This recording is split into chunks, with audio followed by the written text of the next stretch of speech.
Very much. It's a pleasure to be here again. So I'm kind of dinosaur of this event, and it's always been a great pleasure, and so I enjoy it again to be here today. As Will said, looking a bit into, well, we have talked a lot about smart grid. Now we're looking at the consumer user application side of things, and we have a current project I'm reporting about. It's called All for Green. It's a European project that started by November last year, so it's about half a year old now. And actually this project is a successor of a previous project that just finished a week ago by end of June. It's called Fit for Green. And in Fit for Green, we looked into in the energy efficiency of data centers. So we explored existing data centers, different style. I have to explain to you this a little bit because it's important to know the history of this project here. In Fit for Green, we looked into data centers, existing data centers, and different types of data centers like cloud computing. So we looked into the cloud of Hewlett-Packard as a particular cloud provider. We looked into the supercomputing center at Jülich in Germany. And we looked at more traditional data center, which is Eni, which is energy company in Italy. And so we looked at these different computing styles and investigate what's possible in terms of saving, the usage of power over time, right? You didn't have the chance to see Google. What's that? You didn't have the chance to see Google data. Google data. They will not allow you. I don't mean browsing it, but really come to that. That will be really interesting. I think it's a large database. Yeah, of course. Yeah, sure. Anyway, so we did our own projects and not always looking to Google, say what we could achieve ourselves. And so, yeah, we came up with, let's say, energy savings, depending on the computing style, between 20 and 30%. And the idea was to have non-intrusive energy saving mechanisms, which means you leave the data center management in place as is and have some plugins on top of that, so you do not interfere with everyday consumption. So we were very happy with these results. At the moment, we're in the phase of exploiting these results and selling them to the industry, blah, blah. So what's very important for industry, for European projects, we're doing this. But we also start thinking about the value of the results. So saving energy, 20 to 30% is a lot because the operation cost of data center dominated by energy costs, and this is really good for society, for the companies. But we thought, what are we doing there? I mean, we're saving the usage of power, but we're creating peaks, right? Because what you do is you're exploiting virtualization, for example, these kind of techniques where you're shifting stuff together, and you're creating huge peaks. And so if you look at the smart grid, and that's what we discussed, you want to match supply and demand and these kind of things, and peaks are bad. So we started rethinking ourselves, could we shave the peaks again? And so that's how this project was born. So now what we're doing now is we use the same methods we have developed the last couple of years for being energy efficient, which means you shift data around in the data center, you create virtual machines, shift them, blah, blah. And we thought, well, you could also shift them for different reasons. You could shift them for reasons to match demand to supply. And that, again, gave birth to All for Green, to this project. So we have confidence in these techniques because we have explored them for years now, and we're able to achieve significant results. And we think that data centers are very important. So we're not looking at everything, every household, what have you at the moment. So we're just looking at data centers as one important consumer of power from the grid. Okay. So this is, again, collaboration, of course, and we see this as an example of a demand response system in the smart grid. The project is coordinated by GFI, and again, HP is part of this, HP Italy. Then we have, which is interesting, this project, in Passau, we have 3 organizations taking place in this project, which is ourselves, the university, plus AKT, which is a data center company, essentially. They're doing lots of computations for the Deutsche Telekom and the like. So it's an SME company with about 130 employees. And we do it together with the Stadtwerke Passau, which is a smaller energy provider. And so we have a very good relationship with them. And so we're doing this project jointly with them, which is important. So we have the test trial will be done or is done in Passau. And we have access to everything, which is pretty neat. Again, to motivate the project, the grid challenges that we look into is that, as we agree here, the production, well, let's let's see, well, there are different things, of course, that the supply demand need to be matched. And as we discussed earlier, you know, there are different connotations to this, of course, right? We want to have stability in the network. But there are things like also peaks. Peaks by themselves are bad because peaks are very costly, right? So you can see on this slide here that how the energy providers deal with this. They have the base load, they have the medium load, and they have the peak load. And they need to generate power depending on the usage pattern. The more the peakier things become, the worse things get. In many ways, it's very costly because these power plants need to be operated on a small portion of time, but you know, they need to be operated all the time. So this is extremely costly. Typically, these power plants are also, they create a lot of pollution, right? So they sometimes they use diesel generators, standby. There's all sorts of things. I mean, you know, this is a big, so different things, different ways to deal with this energy are being used. So it's good trying to avoid peaks in general. So that's one connotation of supply demand, of course, in the network that needs to be matched. And then the other side comes now into the picture more recently. These are the renewable energy sources. So you have this peak kind of thing anyway without or with renewable energy sources. But of course, the whole thing is exaggerated due to the renewable energy sources that come into the picture, and the sun shines whenever it wants to, and the wind blows whenever it wants to, and of course, different in different areas, but we all know that this is kind of unpredictable from a longer perspective.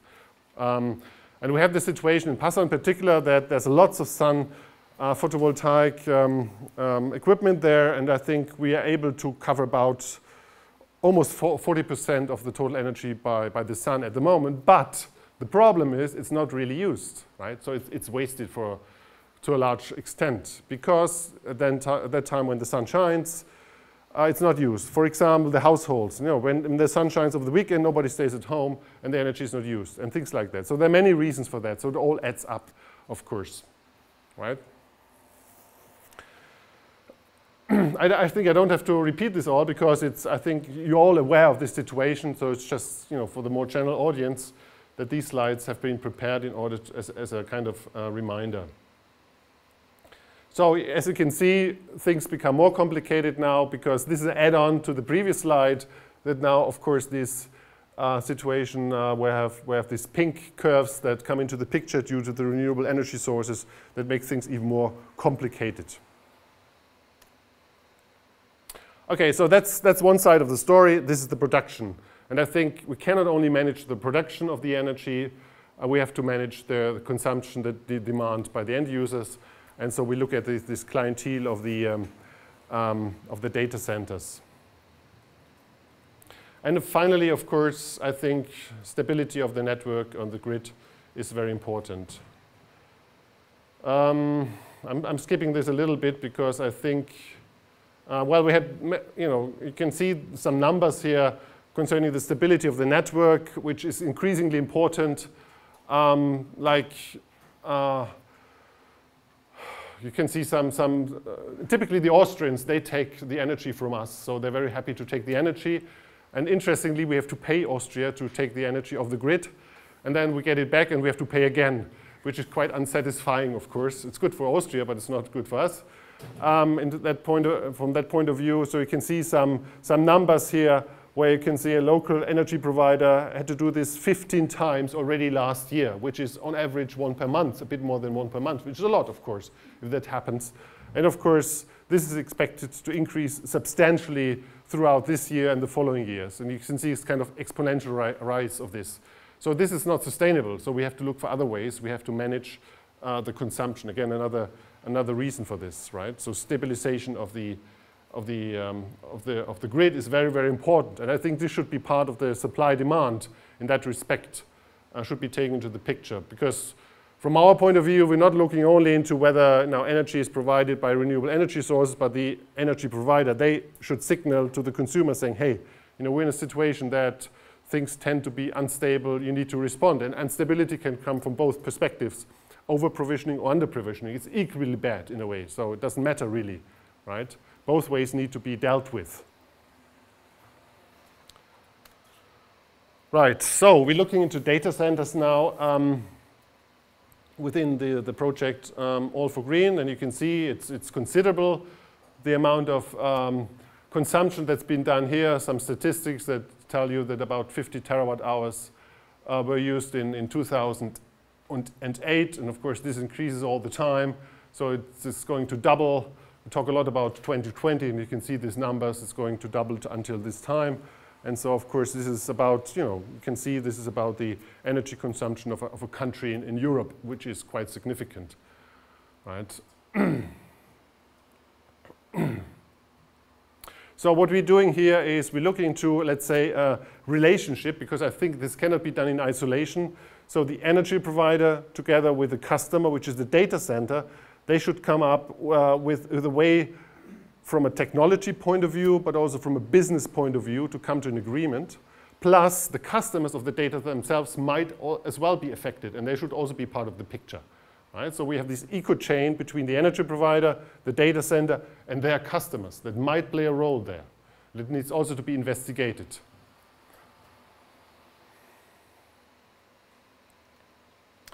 So to formalize this a little bit, so we have the energy provider, right? We have the data center and the end customer, and this all, let's say, creates kind of what you call an ecosystem, and they have to play along with each other, right? Of course, the energy provider, they have their own role. They provide, they take care about the energy provisioning, whether they buy it from the outside world, from the transmission network, for example, or there's some local, in terms of prosumers that contribute through renewable sources. But they, of course, until now, they have very little differentiation the way they sell the power to the customers. And we think there should be something in agreement between their customers and the way they deal with the consumption of the power in their system. And so this should be more flexible, right? Actually, if I'm saying this doesn't exist, it's not really true. In particular in Germany, there have been some agreements with big industry that they can get their power to a discount if they're willing to shut down their factory, for example, if need arises. Now, this is a really good, it's a bargain to them, because this might happen very rarely, relatively speaking, and they get this to a huge discount. The question is, can this be used for the community as a whole as well, right?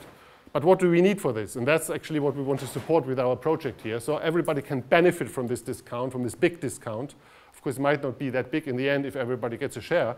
At the moment, it's a lion's share of only a few who can respond quickly. But I think in principle, it's possible for everybody to be part of that discount system in a way. Because if you think about it, you save a lot of very expensive energy that needs to be provided in order to serve for these peaks. And if you don't need those sources anymore, on the one hand, and secondly, you can explore the very inexpensive renewable energies in a way, because it doesn't cost anything. Once it's established, one is in place, in a way, it pays off twice. Well, it's a matter of how this has been seen. At the moment, it's switched off, and even it's expensive because the subsidies, there's lots of subsidies behind it. It's not used at all. It's spoiled, right? So better uses. That's why I'm saying it's almost for free in the current situation. Then there's the data center. Of course, there's a kind of conflict because data centers, they have the service level agreements with their customers. And of course, they have to deliver on time, which is very important. And of course, reliability requests are very high and everything has to be right in place. Now, does this give any leeway? Yes, I think it does. Because if the data center gets, let's say, its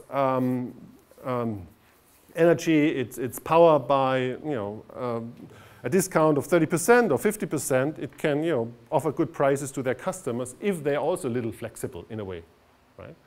And that's what we try to explore in this project. Is there some flexibility? And if so, to what extent? What can we do there, right? I mean, there are many ways what could be done within the data center to manage consumption of energy. You could store energy in the data center, like you could cool it down and things like that, which doesn't affect the service at all, right? So there's some leeway there. Or you can think about that you're doing some sort of services in terms of securing data overnight, and you could shift 1 hour, 2 hours, doesn't matter at all. It doesn't affect any services, right? Or virus checks can can be done whenever you think it's suitable and doesn't affect the customers. But there are other type of services like based on virtualization where, let's say, you know, they might have a bigger response time. And of course, this is acceptable or not acceptable. And the question is, if this is discussed upfront, some customers might be happy with that, saying, okay, no, whether service is being delivered with an additional hour, from my point of view, it doesn't matter because, you know, I'm flexible enough. And if I get a discount for that, that's fine, that's perfect, right? So they get a big discount for that. So that's the idea, you know, to find out what's possible, what type of flexibility is really there. And of course, this means the awareness and the readiness of the end system to, or the end users, the customers, in this case, the customers of the data center need to play along. They need to be aware of this situation, that this might happen occasionally, and for that they get this discount. So it's this relationship between these three parties, and they need to play along. And of course, you need to have the, you know, the technology in place, the IT in place, but also the business contracts in place, the readiness, psychological awareness of the situation, that power isn't always available to the extent, and it might affect even the end customer. So that's the hypothesis.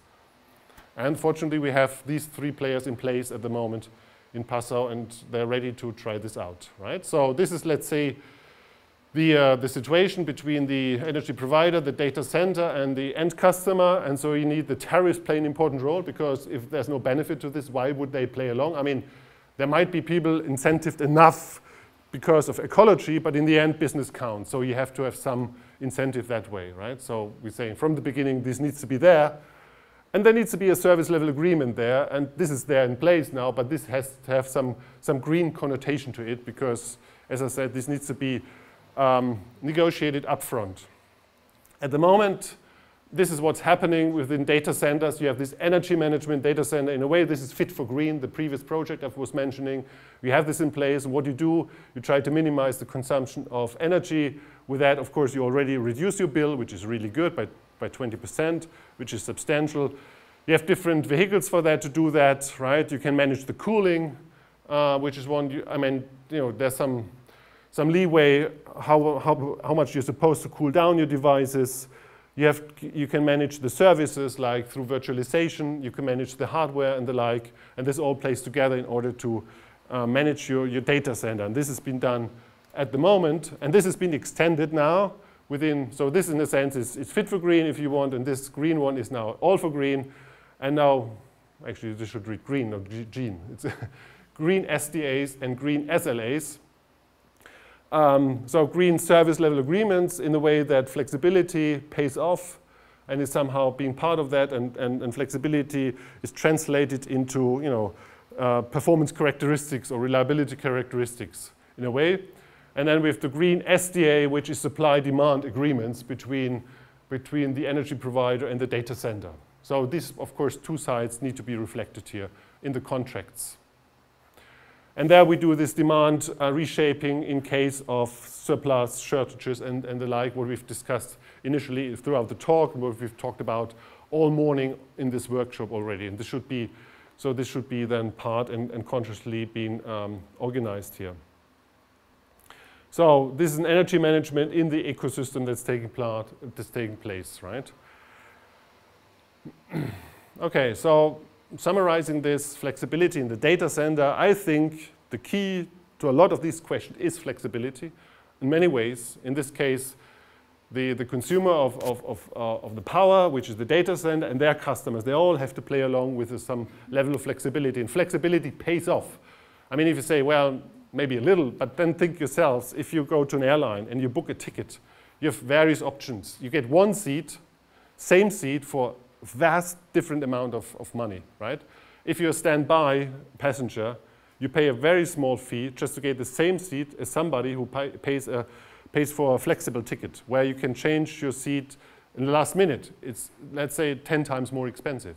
In the end, you get exactly the same seat. It's just the flexibility you're paying for. I mean, in a way, you as the customer pay for, or the airline pays for you to be flexible in a way that if you get there, don't get a seat, they also, you know, give you some reimbursements and you can stay in a hotel. It's costly, but it all, let's say, it's all related to flexibility from different sides. This is the economy behind this, and it's an order of magnitude in difference. It's not just a little bit, 10%, 5%. It's an order of magnitude, I would say 10 times on average.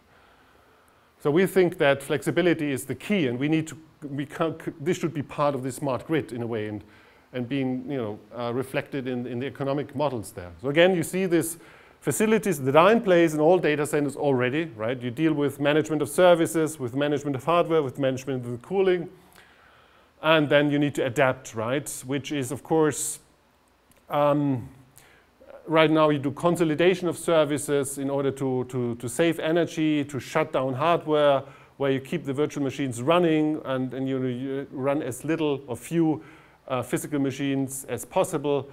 And then, of course, there's certain energy saving features that you can operate your system in, because, I mean, you can trigger down the CPUs, you can do all sorts of things. New hardware is being designed in order to save energy, so you can run them at different speeds and the like. In the past, this was not the case. Actually, the devices did consume, irrespective of the utilization, always the same amount.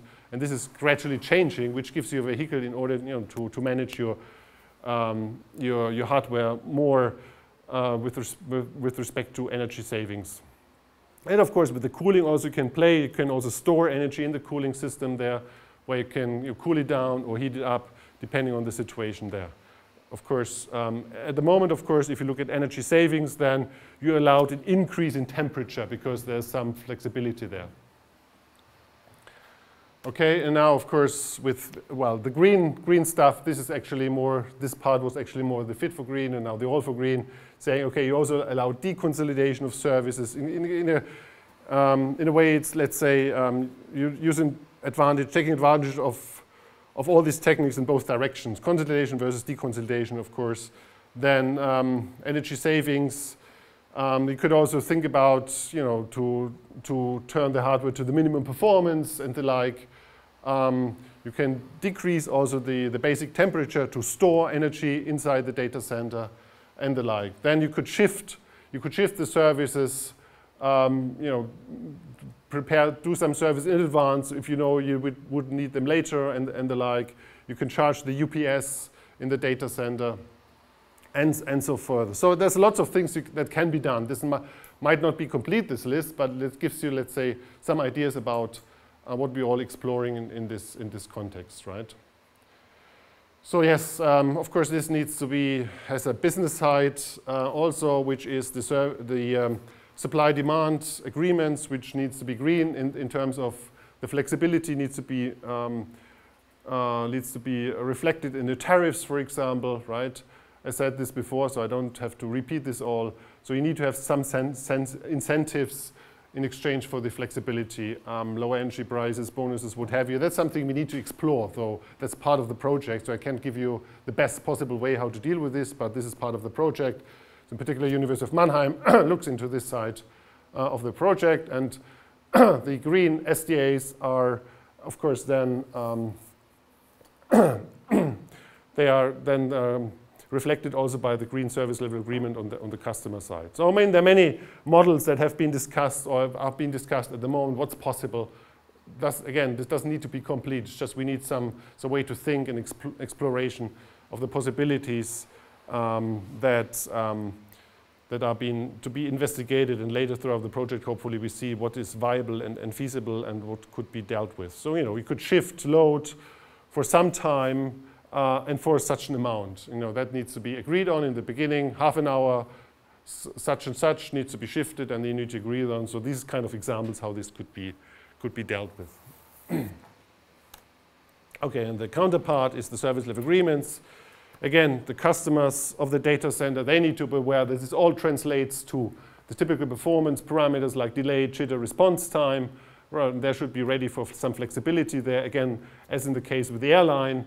And then for that, they buy to some green services, right? They get this as a discount, and they're ready to deliver the flexibility in order to deal with some variations in terms of response time. But actually, it doesn't need to be the case very often, just rarely, and still you would get a huge discount, hopefully, right? So it might pay off to the customers. Okay, so we're now exploring this at the moment. We're developing the concepts. We have this test bed there. So we're trying to do the ICT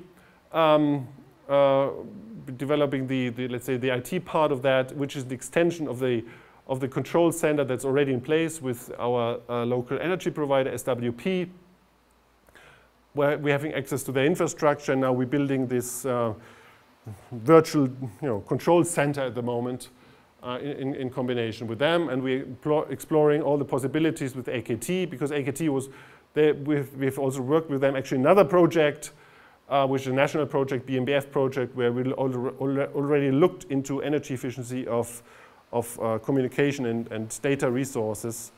So we have already with them a lot of experience in the past, and some joint projects were done in the past already in terms of energy savings. So this is the situation to be illustrated. Let's say we have this data center there at AKT, we have SWP, the control center. As you've seen, up until now, things were always that the usage of energy was read, in a more or less manual way at some regular period of time, and there's no feedback cycle there, and energy was delivered by the energy provider.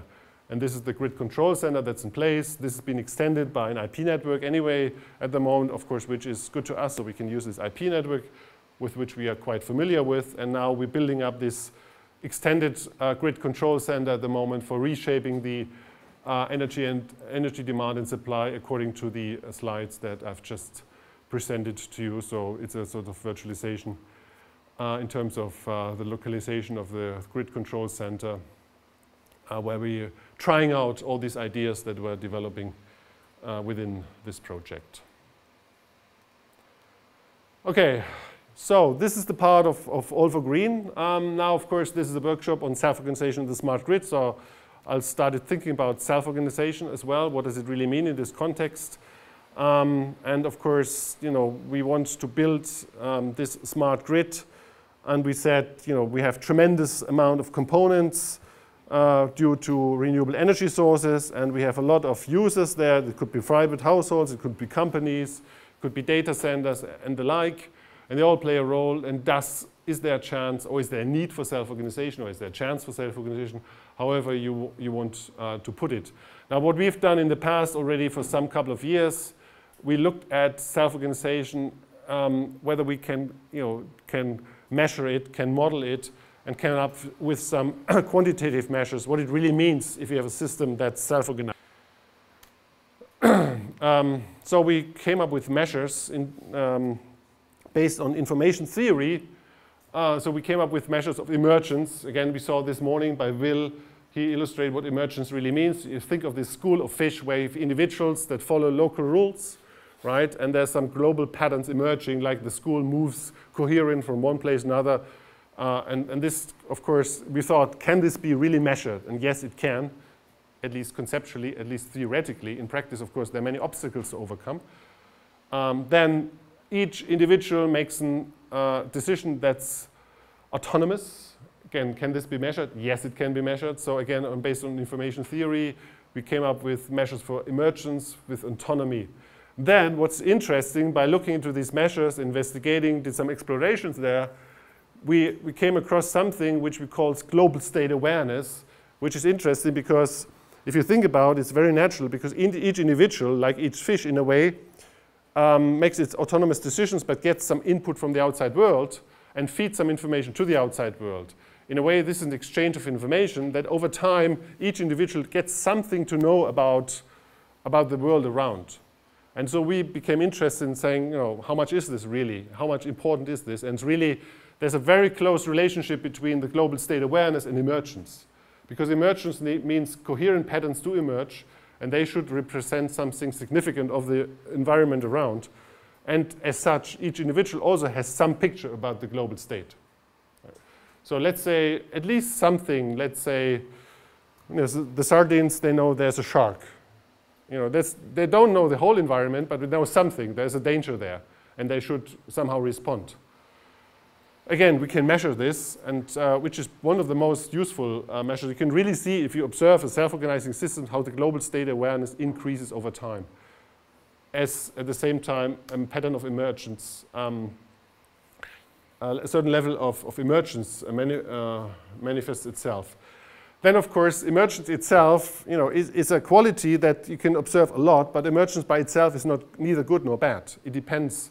Like, say, emergence would also be if there's a crash on the autobahn, which is a certain regular pattern that emerges, but certainly not something you wish to have in place. So you need to evaluate what emerges. So there's good states of emergence and bad state of emergence. Like a regular flow of traffic would be a good state of emergence. Everything is smoothly with regular, spaces in between the cars, and this is an emerging pattern, and this is nice. But if everything comes to standstill due to crash, this is not too nice. So you need some levels of target orientation where you describe your system and you quantify again what's the good behavior or not. So as the modeler, you need to make these decisions, right? It's like a fitness function, as we've heard earlier, and it's actually the same thing. Then adaptivity is important. Again, we saw this with the School of Fish this morning, that adaptivity is very characteristic. Again, we can measure this. And the level of resilience or robustness, again, is a measure. So you can characterize your system in terms of these levels. And this can be done. We haven't applied this to the smart grid, but we love to do that, right? Smart grid, of course, we have this autonomy in place because, the consumers, they are autonomous. Also, we actually want the data center to operate autonomously because they would hate the energy provider to shut down their servers. They would not accept this. They want to control them themselves, right? This is very important. Again, I think also the household people, the private people, they don't want the energy provider to switch on the coffee machine whenever the energy provider wants this.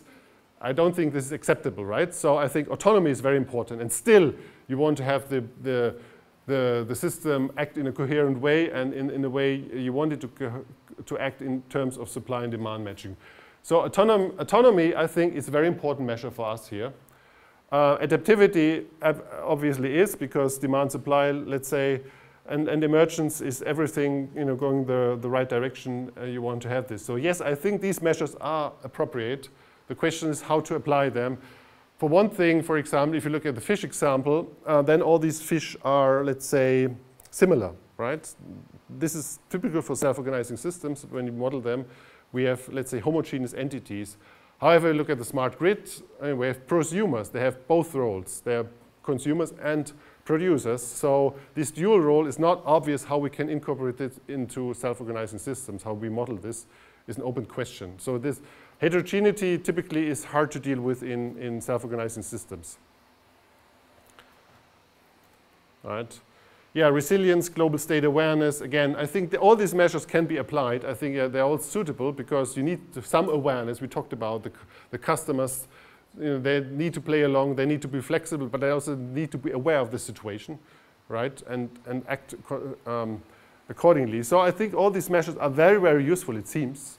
And we have a huge number of components that need to be run coherently so that this whole system shows a level of emergence that's good for the world and for the system as a whole.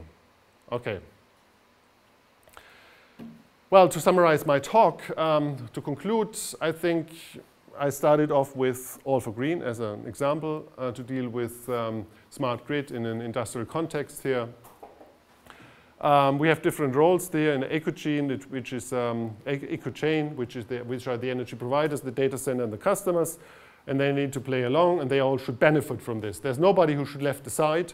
They all should benefit. That's the key assumption, right? You cannot do a change in the energy world if you do it at the cost of some parties to the benefit of the others, which happens at the moment, I think, to a large extent. So I think we should need to move away from that. So we need a fair share for everybody, but everybody needs to play along. Awareness is important, and key is flexibility and readiness to be flexible.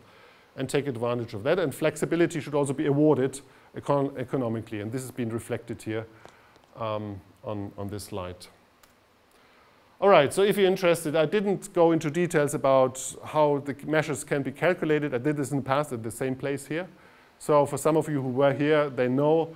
For the others who don't, so we have some models, some papers have been published over the last couple of years about this modeling. It tends essentially, you can represent as a graph where you have these entities and they have some relationship to the outside world, and there are some flows of information between the outside world and the entities, among them entities themselves. And then based on that, we define these different measures in terms of the entropy, and I give you an example. So the entropy function, is defined as such.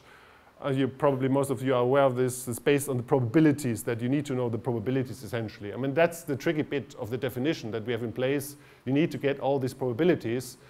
And since you have a large system, with millions of components, it's difficult to get hold of the probabilities. So this is only a practical problem. But of course, then of course you need to come up with some approximations, and then they're not so precise anymore, and things like that. But anyway, this makes it interesting, right? So we're not yet at the end of this research.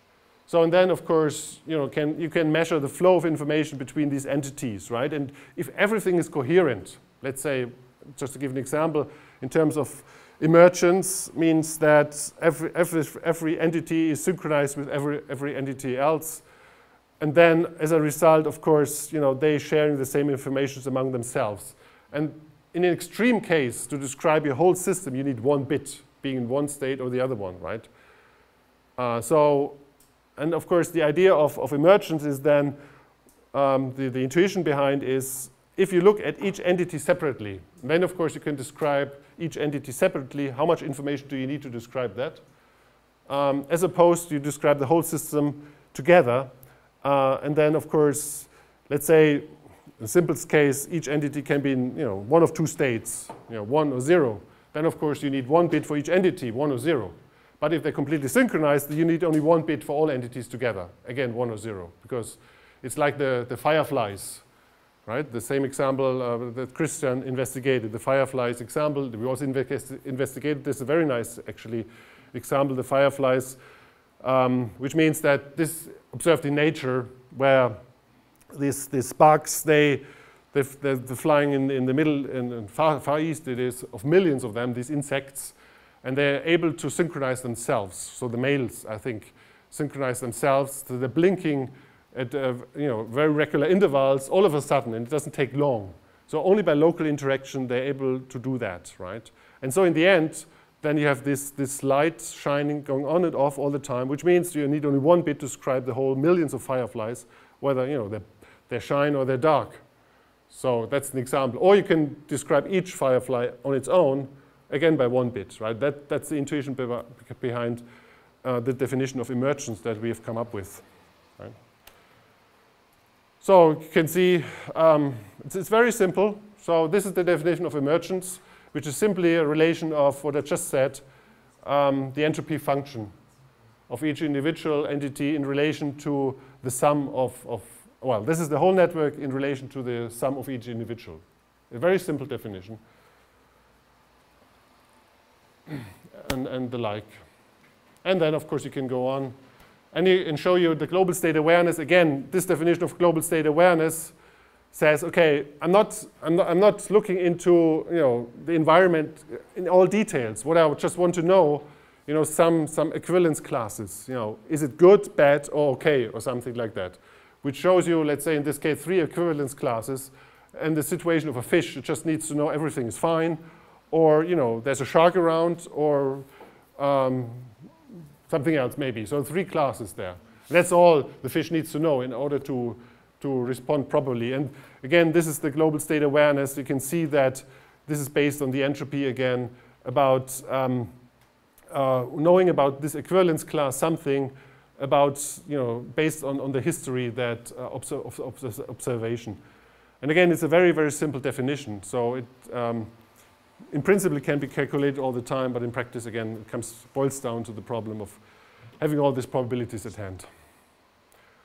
So I could talk for a few more hours, but I think I'll stop here. Okay, thank you.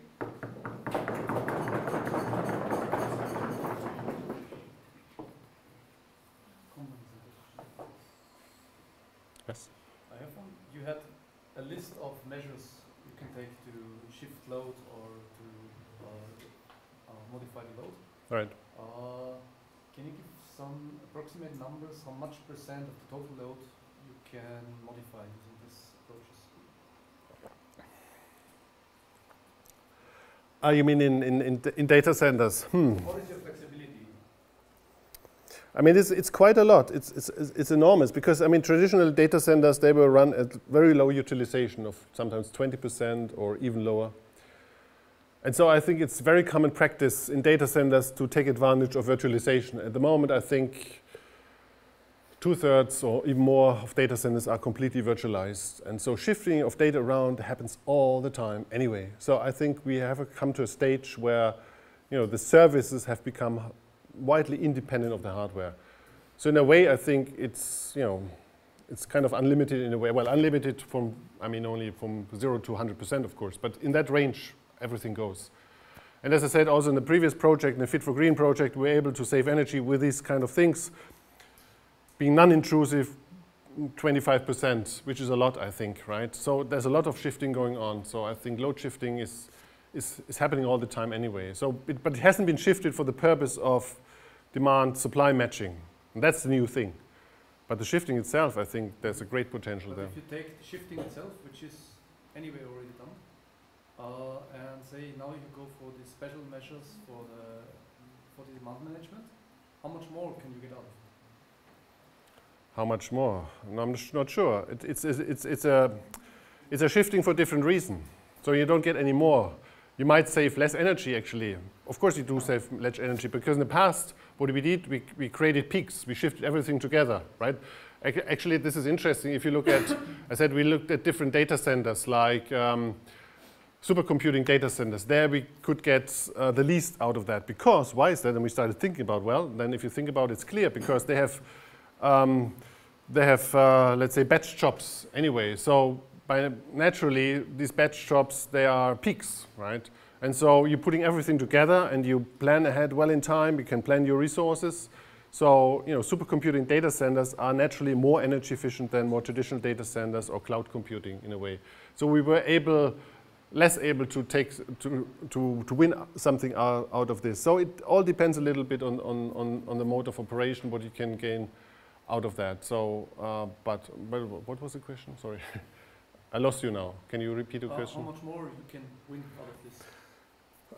No, I'm saying, actually, so, you know, we tried the best you can achieve in terms of saving energy. Now we're saying, actually, it's not that important to save energy. But to match the... But to match supply and demand, which is different. So in the end, you know, the data center might, with All for Green, have to pay, well, they consume more energy. I'm pretty sure they do. But of course, the energy should be cheaper, right? So ecologically speaking, also they use more, you know, they should be ready to use renewable energy sources, right? And so energy is not energy in that respect. So we're saying it's good to use energy at some times, but it's really bad to use them at other times. And we try to explore this, right? So that's the goal. So yes, I mean, it's not more, it's different. So we're saving less, but we're shifting for different reasons now, okay? Then you have to find a new measure of success. Of course, yeah, sure. Yeah, that should be, absolutely, that should be part of the project. And it should be actually directly reflected in these green SLAs and green SDAs, right? Because it must be somehow evaluated. Yeah, some kind. Yeah, and it has to translate into these incentives. I mean, we just don't know yet how this should look like, yes? So it's a business model. That should be part of the business model, definitely. How do you actually construct an SLA that would allow you to shift energy consumption around? Because it means that at least for some customers, they will experience delays in execution of whatever they want to do, right? What kind of tasks or data center services would be most suitable for those things? Well, again, I think that's part of this project to find out. You know, well, the data center operator, they need to talk to their customers and find out their level of flexibility. It's just intuitively, I mean, there are many things in the data center that are not that urgent, and some actually do not affect their customers at all. And I gave some examples at the beginning, right? I mean, of course, you know, you need to set your security right, but, you know, when is the right point in time? Well, it's the right point in time. Typically, it's a regular interval, of course, how this has been done at night and these kind of things, right? But of course, you have some leeway, some flexibility, and it doesn't affect the customer unless you catch a virus or whatever, and you know the data are affected badly, what have you. But So there's some things that we need to find out what's possible. So I think part of the normal operation can be shifted and dealt with without affecting customers at all.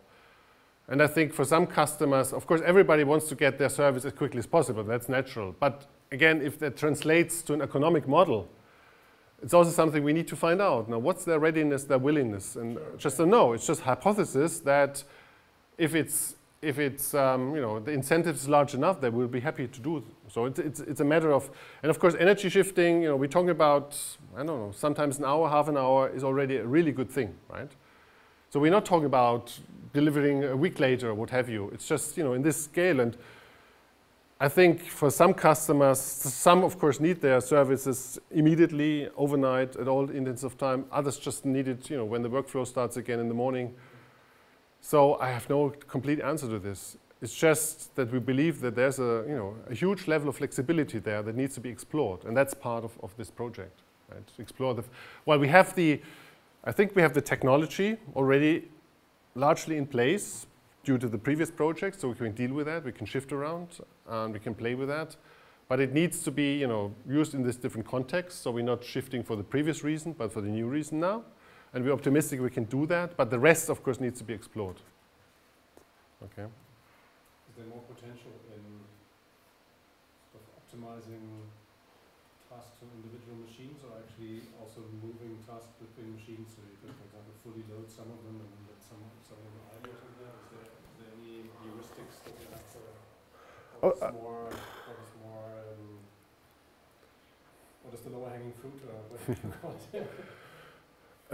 Yeah, I mean, this has been done anyway in the data centers, that, you know, the virtual machines are shifted from one machine to another, machines are shut down and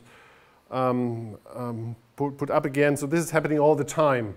Now, of course, you can extend this idea, and we've done it in the past in the cloud scenario, where if you have, you know, a single operator like Hewlett Packard in Italy, and they have different data centers, and then we're shifting loads between data centers, which is another step you can take. But of course, then things become more complicated. And the question is, when do you want to relocate data from, you know, one data to another, using maybe some sort of public or non-public network in between? Things get more costly there.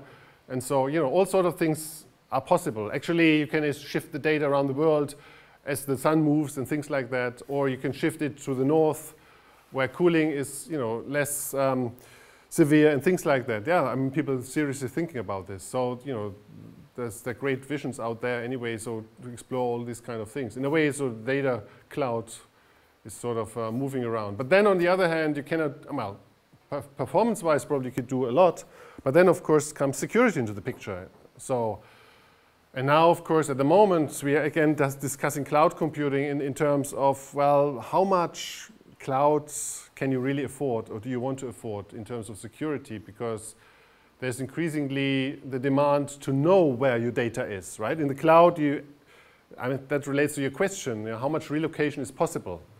So some relocation, I think, is perfectly okay. Some other relocation gets critical. Now, of course, if you think of the Patriots Act, for example, so if you go to an international cloud provider, you don't know where your data are. And they can be, you know, if you're in Europe or in Germany and you know, you believe in data protection and you give your data to the cloud, you know, you can be sure, if you're interesting enough, that somebody will read your data, right?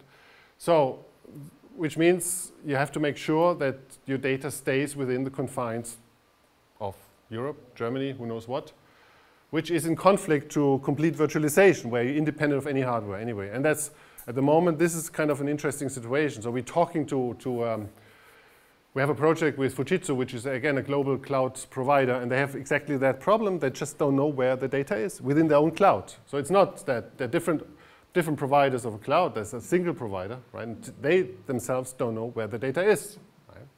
So we have this interesting project where we try to come up with possibilities how we can make sure data stays within certain regions, right? Which is interesting. And again, you know, you cannot, let's say, solve one problem by completely ignoring the others. So location awareness, again, it's a kind of awareness, becomes increasingly important. And of course, there's a conflict of interest there, naturally speaking. And the question is, how much virtualization, you know, do we want to afford? Can we afford? But again, your question is very good, because we're actually thinking about not only that we're looking into the legislation, let's say, the region of Europe or Germany, we're actually looking very fine-grained. Is it possible to locate data, whether it's in a particular rack or a particular server or something like that, right? Which is also sometimes interesting from a security point of view, because even in a data center, they have differences there, where they deal with data differently. So, you know, they secure a rack, for example, perfectly right, while another rack might not be that secure, also from the outside world, and their firewalls and what have you, blah, blah.